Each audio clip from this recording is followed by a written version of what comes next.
Agora prevejo chuva na região. Cheguei perto? Na região sul do país. Ih, gente, deixa eu voltar aqui a fita. Prevejo chuvas, grande possibilidade de chuva, com certeza de chuva, certeza, 100% de certeza de chuva, de tempos verbais. Isso é certo acontecer. Por quê? Ele faz parte da gramática. Faz parte da gramática. Ah, peraí, gente, eu olhei aqui o chat, tá? O Lucas Felipe tá falando assim: podia dizer alguma dica para conseguir essas listas? Então, Lucas, essa lista é para você fazer. Eu venho falando para os nossos alunos que estão com a gente já desde o começo de fazer. Eu fiz um pacto, né? Um combinado. Pacto, às vezes, tem gente que não gosta dessa palavra.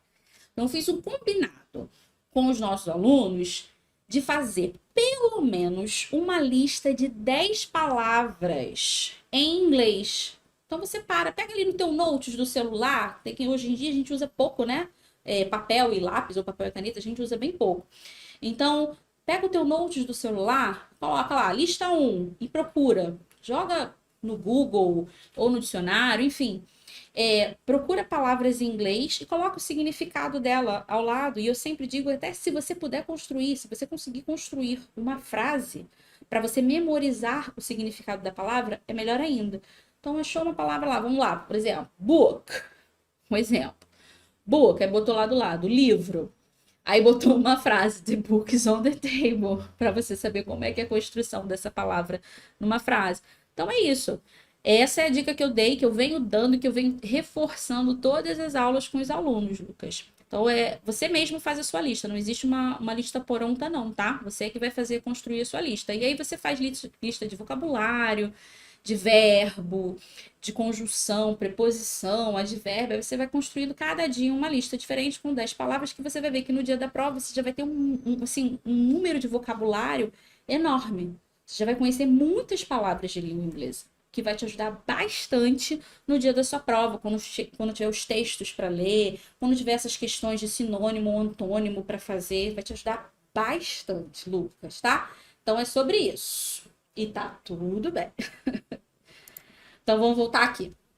Tempos verbais. Por que eu falei que é certeza de chuva na região sul de tempos verbais? Gente, vai toda a prova cai questão de tempo verbal. Faz parte da gramática. Eles têm que checar se vocês conhecem os tempos verbais em inglês. E a gente tem lá na nossa aula, eu acho que a gente separou em 3 vídeos. Acho que foram 3 vídeos que a gente separou sobre aulas de verbos. E aí a gente tem os tempos simples, os tempos progressivos e os tempos perfeitos.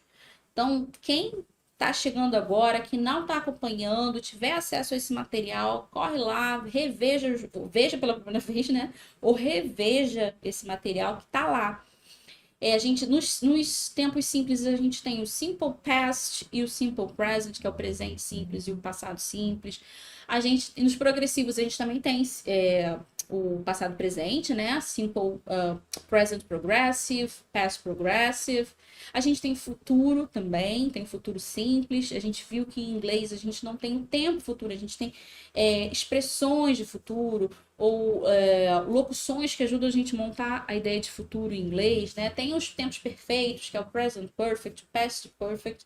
Então, dá uma olhadinha nesses vídeos. Quem tem acesso a esse material, não deixa de rever essas aulas até o dia da prova. Assim como todas as outras, né? De todas as outras matérias também, né? É sempre bom a gente dar uma revisão nos vídeos para refrescar a nossa memória, né? Então, é certeza de que vai cair questão de tempo verbal. Deixa eu passar aqui. Passando aqui. Por exemplo, EAR 2022. E aí eu tô pegando bastante as últimas provas e elas têm mantido uma mesma característica, tá? Essas 2 questões aqui que caíram na EAR 2022, eu não lembro se é ponto 1 ou se é ponto 2, mas foi na EAR 2022. Primeiro, o que eles vão querer saber de vocês? Que vocês identifiquem o tempo verbal Isso para CFS, tá? CFS, para quem for fazer para CFS, normalmente eles pedem lá, eles retiram a frase de um texto, né? Música, enfim, do texto que eles estiverem trabalhando. Aqui eles estão trabalhando com um quadrinho, né? Com cartoon. E aí você vai ter que dizer, classificar qual é o tempo verbal daquela frase que eles retiraram aqui. Essa aqui, nesses dois aqui, eu até peguei de maneiras diferentes para vocês verem como as possibilidades de questões que eles podem cobrar de vocês. Na primeira, eles pedem para passar para negativa. E é isso, eu até estranhei assim um pouco cair isso em CFS, porque isso é comum cair para a galera que vai fazer BCT, para os candidatos de BCT. Eles pedem para, eles querem que o candidato não só saiba, e eu brinco isso, né? Brinquei com vocês ao longo das nossas aulas dizendo que o CFS, eles querem que o candidato dê nome aos bois. E no BCT que tire o leite da vaca. Eu fiz uma analogia com isso. Então, o BCT ele vai cobrar só que o candidato, perdão, o CFS, ele vai cobrar só que o candidato saiba, ele quer saber se o candidato sabe o que é um present perfect, o que é um verbo irregular no passado simples, o que é um verbo irregular. Então, eles vão cobrar isso. Para BCT, eles já pedem mesmo para transformar numa afirmativa, numa negativa, ou passar de um tempo para o outro. Isso eles vão cobrar no BCT. E aí, essa primeira questão aqui tem até uma característica de BCT, mas não é difícil não, tá? Eles pedem para passar essa frase, I've been inside forever, para para a negativa. E aí você já identifica de cara que é um present perfect. E aí, quem carrega a função de colocar a frase na afirmativa, ou na negativa, ou na interrogativa, é o verbo auxiliar, que nesse caso aqui é o have, que está na forma contracta, que ficou v, né? A gente tem aquele apóstrofo v, que I have ficou I've. E o have na negativa é haven't. Olho lá nas opções, procuro, tenho not have, não. Haven't, sim. Have been tá na afirmativa. I'm not inside, tá? Não tem nada a ver. Então, a alternativa correta é a letra B. I haven't been inside forever. Tudo bem? Então, isso é bem fácil. Ele poderia ter pedido também para passar essa frase para interrogativo, por exemplo. Que aí seria como? Vou botar aqui do lado. Cabe aqui em cima da minha cabeça? Então, I've been, aí, por exemplo, na interrogativa seria Have I been? Have I been inside forever? Ele poderia também ter pedido para passar para a interrogativa, tá? Então é bem tranquilo. Bem tranquilo, eles não vão pedir, em termos de tempos verbais para CFS, eles não vão pedir muita coisa. Não, eles vão querer que vocês identifiquem. Podem pedir também que você conjugue o verbo. Eles podem, isso são as questões mais nível mais avançado, ainda em CFS, tá? Mas eles podem, por exemplo, dar um texto com lacuna, o verbo entre parênteses, e você vai ter que conjugar o verbo.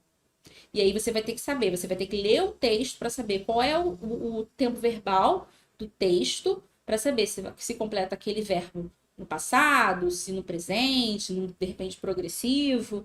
Também eles podem pedir esse tipo de questão para você também, mas sempre vão pedir. Questão de verbo vai cair sempre, com certeza, tá? Essa é certo. Na de baixo, foi o que eu falei para vocês, de dar nomes aos bois. Aqui a gente tem the sentence that's always worked is an example of. Por que eles pedem isso? Porque eles querem saber se você sabe que esse apóstrofo S aqui é a contração. Deixa eu riscar aqui. É a contração do has, that has, e não a contração do is. E como é que eu vou saber isso? Eu tenho logo um verbo no particípio passado, que work é um verbo regular, e os verbos regulares, o passado dos verbos regulares é o mesmo do particípio passado. O que isso quer dizer, gente? Para a galera que está chegando agora e quer uma dica. Verbos regulares, o passado é feito colocando ed ao final do verbo. Então, work, worked, tá vendo? Termina com ed. E os verbos regulares, eles terão a mesma forma para o particípio passado.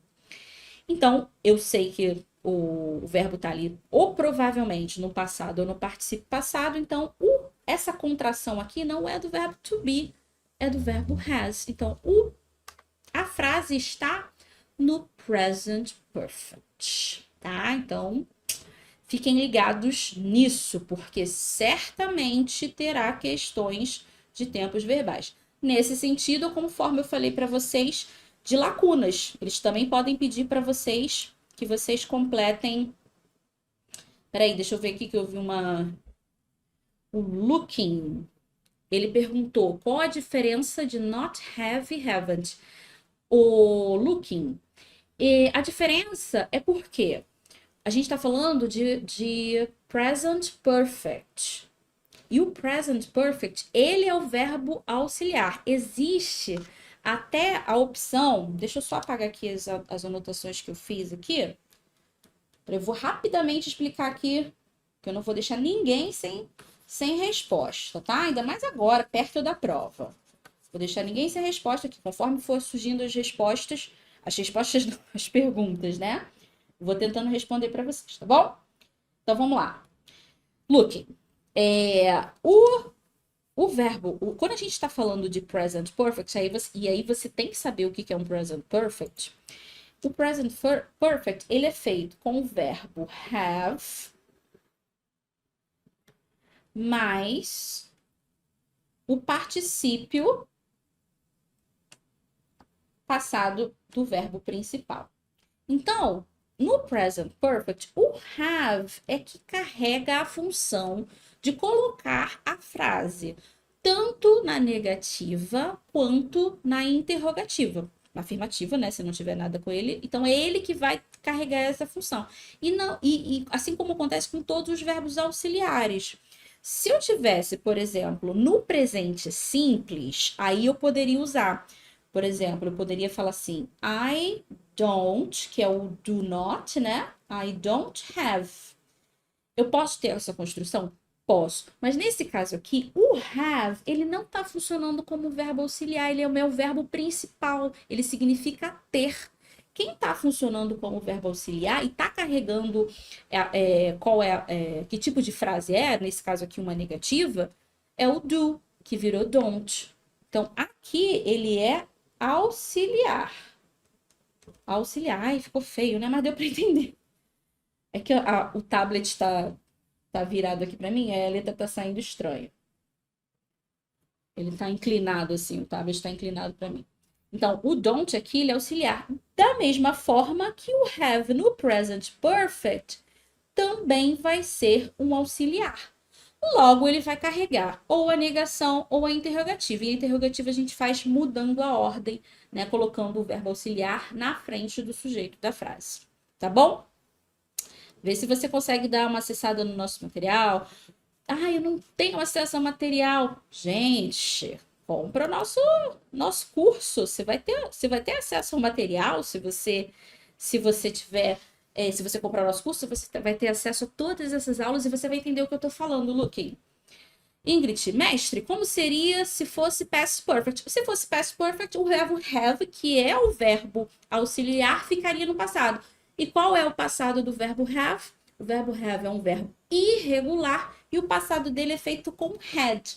Então, o past perfect seria had, que é o passado do have, mais... Aí, deixa eu tirar o tablet daqui, gente, para ver se a letra melhora. Peraí.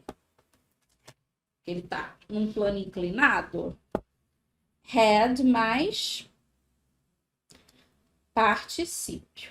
Não melhorou muito a letra não, né? Mas eu acho que já deu para entender.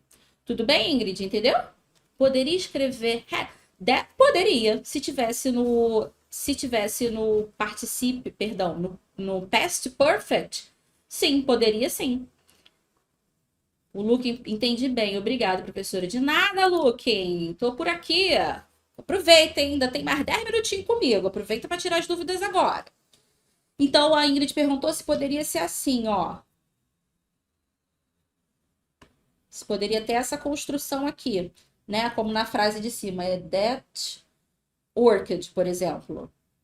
Poderia, se fosse particípio passado, esse apóstrofo D aqui seria a contração do had, se fosse past perfect. Poderia sim. Foi a Ingrid que perguntou? Deixa eu ver se foi a Ingrid que perguntou aqui. Acho que foi. Ui, o mouse tá brincando aqui comigo.